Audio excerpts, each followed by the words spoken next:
आपी की ज़िद पर अम्मी अब्बू ने शादी की इजाज़त दे दी, लेकिन शादी नहायत सादगी से हुई। कुछ अरसे तक तो इस मामले को आसिफ ने इंतहाई खुफिया रखा और दोनों बहुत खुश रहे, मगर कब तक शादी छुप सकती थी। पहली बीवी को इल्म हो गया और उसके बाद तो बस क़यामत आ गई। आसिफ की पहली बेगम एक पुलिस ऑफिसर की बेटी थी। उसने ना सिर्फ शोहर को नाको चने चबवा दिए, उन्होंने जाली केस में जेल की सलाखों के अंदर भिजवा दिया। काफ़ी दिनों तक आपी छुपी रहीं और आसिफ ऐसे गए कि फिर लौट कर नहीं आए और ना आपी की खबर ली कि किस हाल में है। इस गम में आपी ने नौकरी भी छोड़ दी। अब कहती थी कि वाकई मेरा इंतखाब गलत था। वालिदैन ही सोच समझ कर फैसला करते हैं, हम तो जज्बाती हो जाते हैं, तब हमसे दुरुस्त फैसले भी नहीं हो पाते। मेरा भाई उमर इन दिनों बीए कर चुका था। वो एक होनहार और मेहंदी लड़का था और सब उसकी तारीफ़ करते थे, क्योंकि वो नेक और शरीफ था और लड़कियों वगैरह के चक्कर में पड़ने वाला नहीं था। अम्मी जान को उसके लिए कैसी ही नेक और सीधी लड़की की तलाश थी। इन्हीं दिनों जबकि अम्मी बेटे के लिए लड़की तलाश कर रही थी कि किसी ने अम्मी जान को बताया, तुम्हारा बेटा किसी हिना नामी लड़की के चक्कर में है और उसके साथ सैर व तफरीह करते देखा गया है। ये सुनकर अम्मी जान दंग रह गई कि जिसको वो सीधा बेटा समझती थी, वो भी किस रंग में रंग गया है। मिलने मिलाने का सिलसिला रोज़ का था, क्योंकि हिना भाई के ऑफिस में काम करती थी। अभी अम्मी इसी तफ्तीश में थी कि देखूं ये कौन लड़की है, किसकी बेटी है और किस ख़ानदान से है कि अचानक हिना ने ऑफिस आना बंद कर दिया।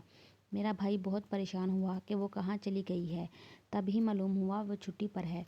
उमर हिना के घर गया और दरवाजे पर दस्तक दी तो अंदर से बूढ़ी खातून निकली जो हिना की माँ थी। भाई ने पूछा, हिना ऑफिस क्यों नहीं आ रही? बूढ़ी ने सवाल किया, क्यों, तुम्हारा इससे क्या ताल्लुक़ है? मैं उसके साथ काम करता हूँ और ये मालूम करने आया हूँ कि वो ऑफिस क्यों नहीं आ रही। उसकी शादी हो चुकी है, बूढ़ी खतून ने जवाब दिया। जब ये अल्फाज उमर ने सुने तो वो चंद लम्हों के लिए बेसुध हो गया, लेकिन जल्द ही अपने आप को संभाल कर वो बूढ़ी खतून को खुदा हाफिज़ कहकर वापस अपने घर आ गया और सोचने लगा, क्या ये वही हिना है जिसने साथ निभाने की कस्में खाई थी? आज वो किसी और के नाम की मेहंदी अपने हाथों में रचा कर जा चुकी है। इसके बाद मेरे भाई के चेहरे पर किसी ने मुस्कुराहट ना देखी। अम्मी बेटे को मुरझाया हुआ देखती तो खुद भी मुरझा जाती थी, मगर दिल के फूल तो किस्मत से खिल पाते हैं। अम्मी कहती थी, बेटा बताओ वो ऐसी कौन सी हूर परी है जिसकी वजह से तुम इतने गमज़दा रहते हो? उमर किसी को कुछ ना बताता, बस दिन भर बुत की तरह खामोश पड़ा रहता। दिल ही दिल में हिना की याद चुटकियाँ लेती थी। अब उसने भी आप ही वाला हाल ले किया, यानी जहाँ अम्मी रिश्ते की बात करती चिढ़ कर उठ जाता और बाहर चला जाता। कोई लड़की इसको पसंद ना आती और अम्मी शादी का कहती तो खफा होने लगता। उमर को ये भी गम था कि हिना शादी के बाद खुश ना थी, बल्कि बुरे हालात में थी। ससुराल वाले इसको तंग करते थे, शोहर मारता पीटता, लेकिन वो मुंह से उफ भी ना करती थी, बस दिल ही दिल में अपने खुदा से फरियाद करती रहती थी। हिना का शोहर हर नशे का आदी था।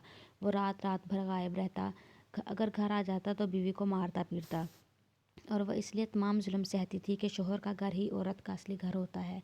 इस दहलीज को पार करके वह आखिर कहाँ जाती? खुदा ने उसको बेटा दिया और वो उसमें मगन हो गई। हर वक्त बेटे की देखभाल में लगी रहती, यहाँ तक कि वो 2 साल का हो गया।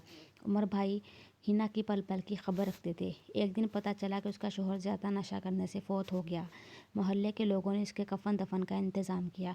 अब उसकी ज़िंदगी और दुश्वार हो गई। वालिदैन गरीब थे, नौकरी जाती रही थी और नन्हे बच्चे की जिम्मेदारी भी थी। एक दिन उमर दफ्तर से लौट रहे थे कि उनकी नज़र एक औरत पर पड़ी जिसके हमरा एक बच्चा भी था। उमर भाई ठटक गए, क्योंकि ये हिना थी जिसकी मोहब्बत में वो दीवाने हो गए थे। उमर भाई ने गाड़ी को ब्रेक लगाया और बाहर निकलकर हिना को पुकारा। हिना को भी यकीन ना आ रहा था कि ये उमर है जो उसको पुकार रहा था। उसने मुड़कर देखा, फिर आगे चल दी, ये सोचकर कि मेरा अब इससे क्या वास्ता है। मैं एक शादीशुदा औरत हूँ और मरहूम शोहर की निशानी मेरे साथ है, अब मुझे कौन अपनाएगा? वो इसी सोच में आगे चलने लगी और भाई इसके पीछे। आखिर वो हिना को समझा बुझा कर घर ले आया और अम्मी जान से कहा, क्या आप पूछती थी ना कि वो कौन है? ये हिना है। अम्मी ने कहा, बेटी जाने तुमने क्या मेरे बेटे पर जादू किया कि उसने अभी तक शादी नहीं की। उमर ने कहा, हिना इस बच्चे की खातिर मुझसे शादी कर लो, मैं इसको अपना बेटा समझकर पालूंगा। वो कहने लगी, मेरा देवर बहुत ख़राब है, वो चाहता है कि मैं उससे निकाह करूं, जबकि मैं उससे बचती फिरती हूँ। अगर मैंने शादी कर ली तो मुझे यकीन है कि वो मुझे और मेरे बच्चे को मार डालेगा, क्योंकि मेरे बेटे के नाम पर जायदाद है जिसकी खातिर वो मुझसे शादी करना चाहता है। काफ़ी दिनों के समझाने के बाद बिलाखिर वो उमर से शादी पर रजामंद हो गई। امی ابو نے بہت روکا کہ بیٹا اور لڑکیاں ہیں، تم ہینا سے شادی مت کرو، مگر بھائی نہ مانا اور امی ابو کو آخرکار بیٹے کے سامنے ہار ماننی پڑی۔ عمر کی ہینا سے شادی ہو گئی، وہ بھابھی بن کر ہمارے گھر آ گئی۔ دونوں بہت خوش تھے، لگتا تھا کہ ان کی یہ مثالی جوڑی ہے۔ آتے ہی ہینا نے گھر سنبھال لیا، گھر کے تمام کام کاج وہ کرنے لگی، ساس سسر کی خدمت کرتی تھی۔ ہینا نے گھر آ کے 4 چاند لگا دیے، لیکن یہ خوشی پائیدار نہ تھی۔ ایک روز جب کہ امی ابو کہیں گئے ہوئے تھے اور عمر بھی گھر میں نہیں تھا، صرف ہینا گھر میں تھی، اس کا دیور آیا اور اس کو گولی مار کر چلا گیا۔ جاتے ہوئے وہ ہینا کے بیٹے کو بھی جی میں ڈال کر لے گیا۔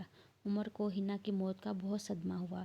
والدین نے بہت چاہا کہ عمر دوسری شادی کر لے، مگر بھائی نے پھر شادی نہیں کی کیونکہ وہ ہینا سے سچی محبت کرتا تھا۔ 12 برس گزر گئے۔ ایک روز خبر آئی کہ ہینا کے بیٹے نے خود کو پستول مار کر خودکشی کر لی۔ اس خبر پر سب ہکا بکا حیران اور پریشان رہ گئے کہ ایسا کیسے ہو سکتا ہے، تاہم یہ سچی خبر ہے۔ ہینا کا لخت جگر ان دنوں 16 برس کا تھا۔ پستول کی گولی کنپٹی پر لگی تھی۔ لوگ کہتے تھے اتنے معصوم لڑکے نے خودکشی نہیں کی، بلکہ اس کو بھی اس کے چچا نے ہی ہلاک کیا، کیونکہ وہ اس جائیداد کو واپس لینا چاہتا تھا جو اس لڑکے کے نام تھی۔